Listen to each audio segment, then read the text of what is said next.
تا چشمان تو هی خود نمایی میکنن، لشکر موهای تو کشور گشایی میکنن.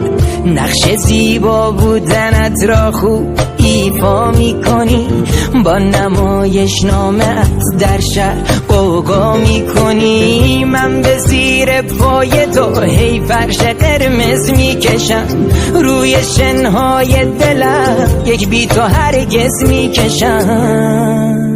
من هوای ابریم جانت تو باران منی، کافه دنج همان رو به خیابان منی.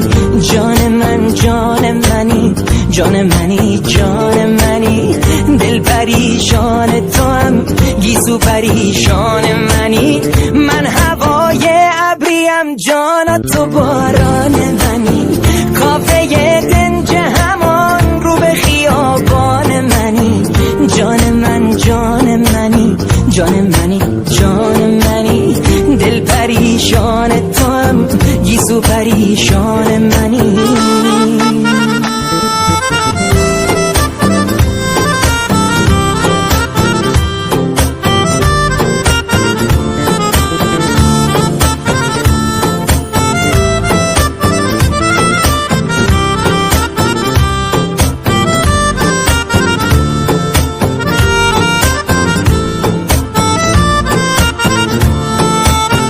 التماست میکنم انقدر زیبارون نباش، تا بخندی و بگویی جان من ترسو نباش. آمدی در قلب من خانه تکانی میکنی، آخرش ای جان من را روانی میکنی.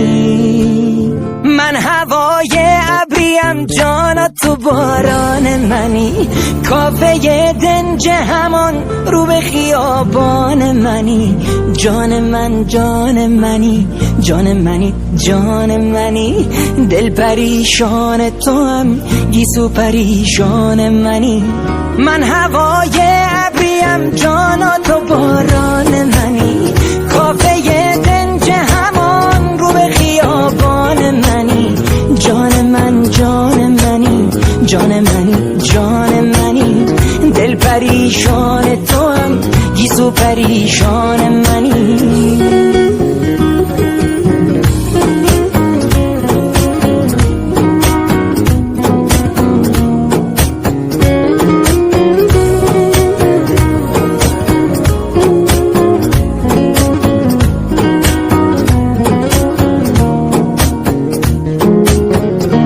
فاضل دریس، حسین مهدوی.